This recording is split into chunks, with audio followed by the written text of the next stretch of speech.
Dalam nama Bapa dan Putra dan Roh Kudus. Amin.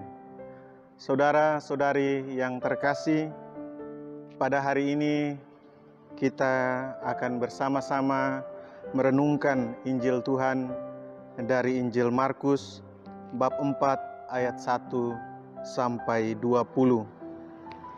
Dalam Injil yang kita renungkan pada hari ini, Yesus berbicara tentang perumpamaan seorang penabur yang keluar untuk menabur.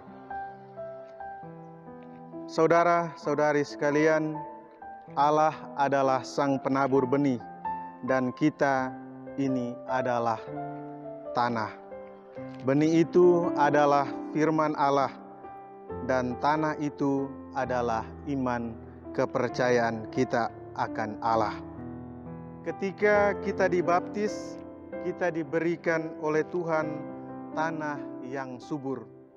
Tanah yang subur ini adalah sebagai modal bagi kita untuk memperoleh hasil yang baik.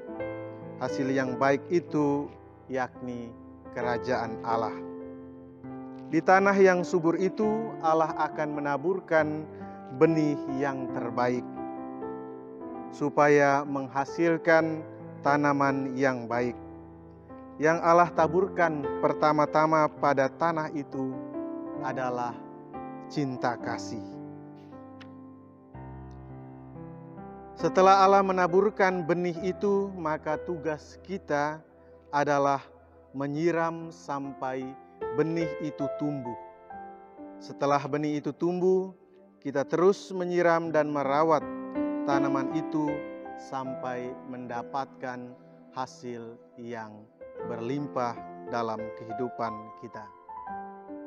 Saudara dan saudariku yang terkasih, kita juga mesti ingat bahwa tanah kita itu adalah tanah yang subur.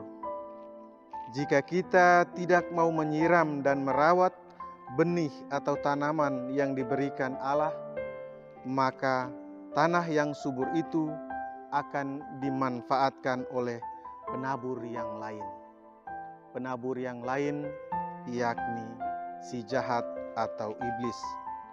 Ia akan menaburkan benih kebencian, iri hati, dengki, balas dendam, fitnah, pemabuk, pembunuhan, dan lain sebagainya.